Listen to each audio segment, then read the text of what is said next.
So it's hello from New York City. We're here on the Irish Independent. We're joined by Gary Lineker. Gary, how are you? I'm very well, thank you. We're here you've kindly invited us into your dressing room here on your Netflix show, The Rest is Football. We're about at the midway point of this World Cup. A lot of talking points, I'm sure we'll touch on England too, but just in general, I know you're very busy with the show as well. How much are you enjoying it, and has anyone surprised you in the World Cup so far? I think there's been quite a few surprises. Mainly probably the tiny nations that have done really well, particularly obviously Cape Verde. Roberto Lopez is favourite. Yeah, I think that's almost the story of the tournament thus far. The big boys have started really well. All the Messi and Haaland and Mbappe and Dembele, they've all been really good starts. I think the football has been largely good for a group stage, especially when you consider a lot of the games didn't have too much jeopardy on them. And we all know the tournament really starts now with the knockout stage. So all in all, I think it's been encouraging. I think the fan side of things at the games and the ambience and the atmosphere and could probably teach the world a thing or two. I think it just shows you really that, we all just want to get on, don't we? We all want to go. And I think football might save the world. It won't, but it'd be lovely to think. I mean, I just wonder what these leaders think. Well, they're always trying to divide us, aren't they? And then you think, actually, we're just all humans that want to. I think a vast percentage of people just want to get on with their lives. Eat decent food and have some fun and have your beers and get on. Obviously, as you mentioned, there were so many controversies and issues leading into this World Cup. But once the football starts, and the fans, as you mentioned, football has this amazing way of bringing people together, doesn't it? Yeah, absolutely. There's always concerns before a tournament, and there's still one or two concerns. I think ticket pricing. I think even though the stadiums are full, and FIFA will go, look, we were justified. I don't see why FIFA needs to earn that much money just to leave it in the bank. Not for all fans. For all fans, you don't really want true football fans having to sell their cars or getting a second mortgage to buy tickets. So that's a downer. Some of the pitches, obviously, the AstroTurf ones where the grass has been laid on the top, including the one where the World Cup final's been played, where England played yesterday, and you could see. I mean, thankfully it rained, so it helped a bit, but that's not a great surface. Obviously, I didn't like the treatment of some of the individuals, fans, and obviously the Iranians, I think, was exceptionally unfair. And then to add insult to injury, they are unbeaten and get knocked out, which is unfortunate. But so there are things we don't like, but that's the same probably in every World Cup. But I think there's a lot to enjoy and a lot to be joyous about. You mentioned the fans there. Has been any moments which have taken you back or really struck you in terms of, like we saw, Japan and the Cape Verde fans the other day? Has there been any kind of moment for you? It's just been so many, and that's it. Just seeing fans of opposing nations in a game, just enjoying each other. And I saw one image. I can't remember which two teams it was, but one team had won. And then this fan was distraught, and everyone else kind of rallied around them. And I just think that's beautiful and a life lesson. No, 100%. You mentioned there the big players turning up, Messi, Haaland, Keane with a couple of goals now as well. Harry as well, yeah. We'll come on to him. It really feels like this World Cup, much more than previous others. Big players are stepping up now, and every kind of star player, if you want to call it, maybe Bar Ronaldo, is having a good tournament so far. I think it's worth remembering as well, the big players play for the big teams, and the big teams are obviously benefiting a little bit from the fact there's now 48 teams, so, and some of those are weaker. So there's a reason that the big players have scored goals early, but it still makes it interesting. The knockout stage, obviously, you'll start to lose one or two teams. One or two of the big players will inevitably lose. But it's like a tournament within a tournament, isn't it? The Golden Boot and the Golden Ball and all those things. But ultimately, it's about who wins it, and there's a long way to go. Obviously, you're no stranger to World Cups. Even now in 2026, do you still get the same buzz, the same excitement you probably got back in '86? I think it's slightly different when you're playing. than just A little bit. talking about people playing.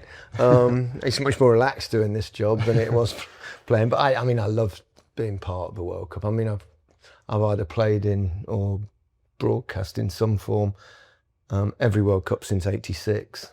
So I never lose my enthusiasm for them. I mean, they only come around every 4 years. It's the biggest thing televisually that we get. You know, everybody watches the World Cup. And, you know, when your home country, whether it be England or, you know, Scotland or anyone, if your team starts to get a little bit of momentum, then everyone gets ridiculously excited, and I think we all enjoy that, and especially in the knockout rounds. Yeah, as you mentioned, the tournament really starts now after the group stage. Is there any one team you're really excited about, and secondly, is there any one team that's kind of you've concerns about so far? I think France have come out the blocks really quickly. It doesn't always mean you're going to go all the way, because I always think if you stutter a bit in the group stage, you get your bad games out of the way.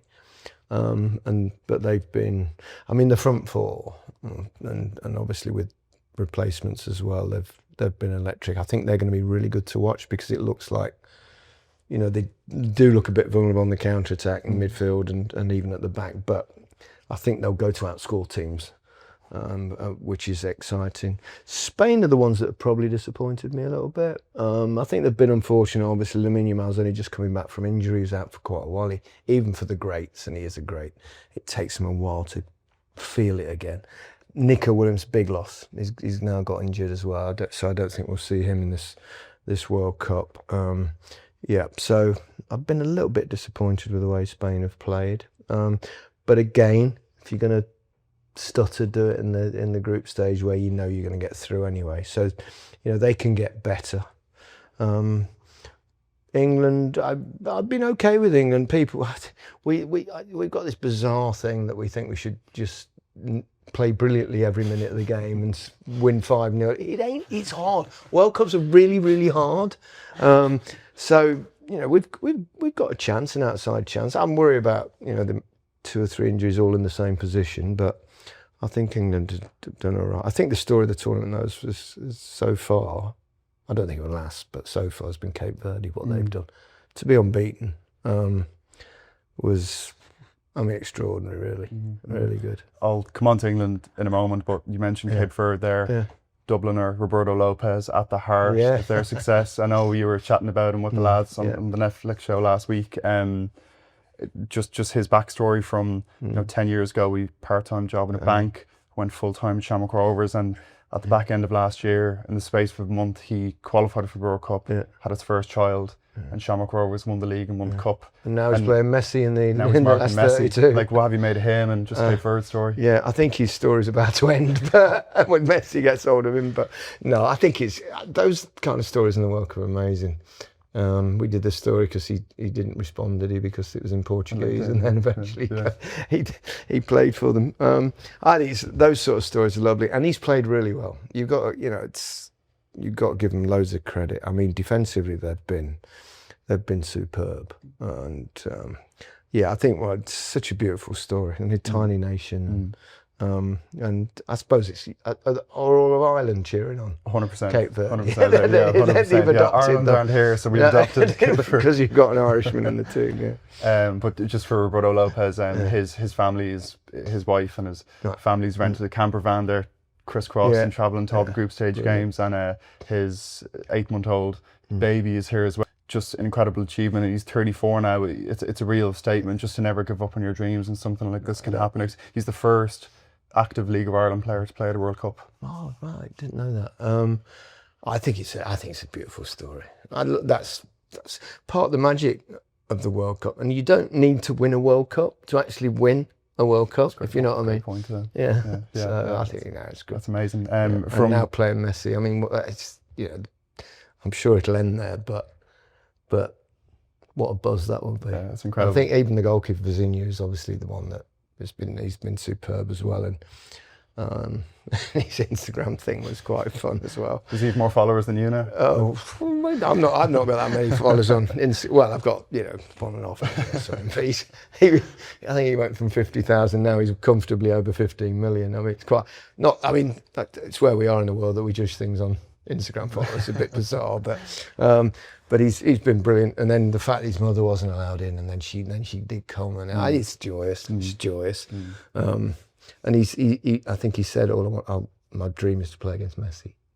And now he's going to happen. It's about to come true. Yeah, it's amazing. Pretty special. Yeah, fingers crossed Roberto Lopez can mark Messi and I think keep him scoreless. The dream might turn into a nightmare, but anyway, we'll see. Gary, just on England, obviously we're at the end of the group stage now, and as you mentioned there, probably every tournament there's so much noise, and you mentioned there some people expect to win 5-0 every game. It doesn't exactly happen like that. What are your thoughts on England so far, and obviously coming into the Euro Congo in the last 32? I think we were excellent in the second half against Croatia. In fact, I quite enjoyed our performances. But second game, obviously, came across a low block.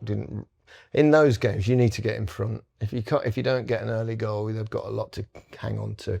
I wouldn't read too much into those games because there are not going to be too many of those in the tournament. If you play against a team like Argentina, they might play a little bit that way and then rely on the little fella. But generally, most teams will have a go in a knockout because it's win or bust. It's draws are not much good to anyone. So, I'm okay. I'm slightly concerned defensively in fullback positions in case one or two more injuries and we're in big trouble there. So see how he manages that. But they've won the group. They're on the right side of the draw. Not easy, but you would say should get to quarterfinals. But the last 16 game will be tough, I think, whether it's Ecuador or Mexico, because both of those countries are very used to altitude and we're not, and that's a tough one because you go. I played in altitude obviously in '86, but we had the time to acclimatise. We trained in Colorado for a few weeks before.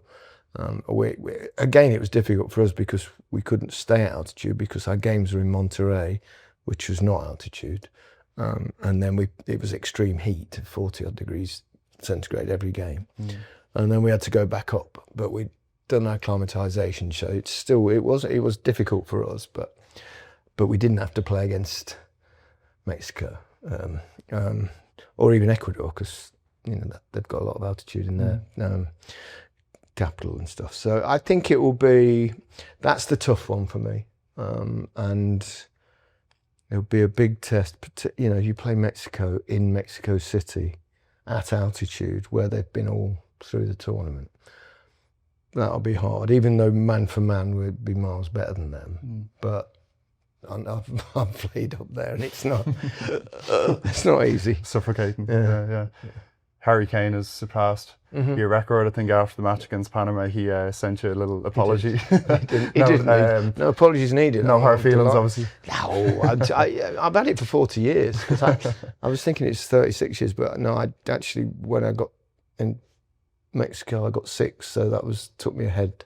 And I don't think they ever discussed it in the round then, but all stats now have become a thing. So, I'm proud to have held that record for such a long time. I'm pleased Harry's gone past it. He'll score lots more. So it was inevitability about it. So, he's a brilliant player, Harry, and a good guy as well. So it's okay. I don't mind too much, honest. When every 4 years the World Cup comes around, I'm sure all your memories come flooding back from the World Cups you played in. Is there any kind of memory that stands out? And probably the one is Italia '90. Like, does that play in your mind a little bit? I've got lots of memories. No regrets. Obviously, disappointments. Losing the quarterfinal, the semi-final against Germany is probably the one game I look on my career and think, if only we won that penalty shootout, because I think I'd have fancied us quite strongly in the final. And you're that far away from footballing immortality. Remember you said the same thing to Bobby Robson before. We had that conversation with him, and he was the same. But I'm still. If you'd have told me when I was a little kid that one day, score a goal in a World Cup semi-final and lose on penalties, I'd have gone, yeah, right, no chance. But yeah, there's some amazing memories. Mostly really good, with the exception, obviously, when you lose, it's devastating. But it's hard to win a World Cup. There's only one team can win it, and there's a lot of good teams out there. England this summer. Obviously, there's such a long way to go. Are you hopeful that the squad seems very, very strong? A few little injury concerns. How are your hopes, I suppose? I'm hopeful. I'm trying to be optimistic. I think we've got a chance. I think it's an outside chance. I think, given conditions, and I'd have felt a little bit more confident with including one or two other players in the squad, particularly in fullback positions. But he's taken a gamble. So far we've got through, but with injuries in those positions, I mean, Reece James in particular, we all know.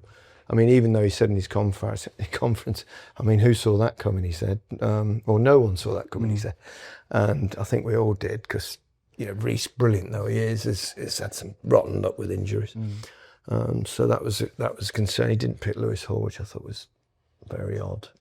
But if we can keep Nico O'Reilly fit, I think he's fabulous, amazing footballer. And he's so young, and he's going to get better and better and better. And then hope for no more injuries at fullback. I mean, obviously you can put Konza on the right and then play Stones and Gay in the middle. But if Stones is all right, because he's another one that has got recent history of breaking down a lot. So, there are real dangers at the back. I think everywhere else, pretty strong with good squad depth. But we'll see. You need things to go for you. You need an odd break in a tournament. You need a decision that's favourable. A bit of luck. You need your big players to play well. Now, big players have started well. We've got two global superstars in Bellingham and Keane. So, I'm hopeful. Time will tell. Indeed, it will. England are here, but obviously Ireland aren't. You probably have mixed memories from your playing days against Ireland, defeat at Euro '88, but you also scored your first English goal against Ireland as well. Yeah, I'm in the Italian '90. We've got mixed memories. '88 was difficult. I had hepatitis. I didn't realise at the time, but I knew I wasn't anywhere near. And my first game didn't feel sharp. Second game I was shot. The third game I just couldn't move at all. So that was a tough one. I mean, there's no way I'd have played even if England had gone through, because I was in hospital for a week. So, but Ireland did really well in that. I mean, we had lots of chances and near misses, and but fair play, fair play. Those Irish did really well. Italia '90 was I think a very strong Irish team, and they played a certain way, very kind of British long ball game at that stage, and direct Jack Charlton style, tough defenders. I mean, Paul McGrath was beast to play against. So, it's, at the same time, happy to get a goal just early in the game, but Ireland came back, and but we both qualified, so it wasn't. Again, it was the group stage. But yeah, fond memories of those games. It was one of those games. Was Italia '90? You were ill. Yes, against Ireland. Yeah. So that was a pretty grim experience. Funny now, looking back, but at the time it was so grim. At the time, you kind of realised, oh God, this is actually happening right here, right now. It was, yeah. It was like, oh my fucking God. Whoa, it's like a mess. And I look up to Gary Stevens and I'm shit myself. I did get a bit more space. Mick McCarthy didn't get quite close, quite as close on me. That's one way of getting a bit of space. Exactly. And the mosquitoes had a field day though. How much of an influence, obviously, Jack Charlton's such a key figure in Irish football, but obviously winning World Cup at England, did you have a lot of lovely conversations with him over the years? No, I think I only met him a couple of times, really, briefly. Yeah, obviously at the games. I mean, he's one of our own, isn't he? Really, but he's played in a World Cup winner. But great personality, Jack. I mean, he really was. And I've met him a couple of times, and he was as you would expect. He was exactly how you would expect. Kind of fun, cheeky, and also he's quite passionate, wasn't he? And I think, I mean, I presume all of Ireland love Big Jack. 100%. Yeah. He loves his fishing out in the west of Ireland. Yeah, I bet, yeah. I suppose just finishing off, if there was three Irish players he would have played against, you mentioned Paul McGrath. Paul McGrath's absolutely the top one for me. Really, I think I always list him as, I mean, people have said to me the top three defenders you've played against, and he would be one of them. Wow. Definitely bad. Yeah, amazing. Strong, quick, good on the ball. Got it all. Hard to play against. Then who else would I go? Sheeds. I played with at Everton. That left foot. And yeah, that left foot was incredible. Who else would I go? I'd probably go Roy Keane. I think he was, I mean, unsurprisingly, I think. Played against him in the FA Cup final. Tottenham. We won. I didn't win many things, but I did win that, actually. But yeah, Keane was, incredible player. Obviously had his issues with Big Mick at some point. But Mentioned the war. But great player. Yeah, is he to play against as everyone talks about? He was very young when I played, obviously. We overlapped a little bit, but I played against him and then I watched him. And he was a warrior on the pitch, really. A proper box-to-box player. Quite hard as well, I think. I did get on the receiving end of one of his tackles, thankfully. Yeah, not nice.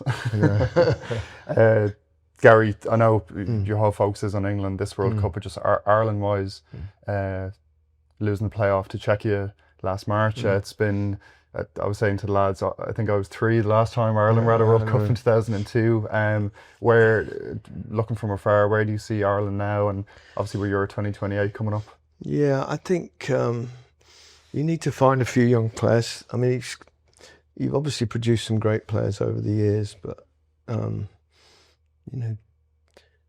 so if you could just get 2 or 3 young players with at the moment, I think there's a bit of a dearth of exceptional talent there.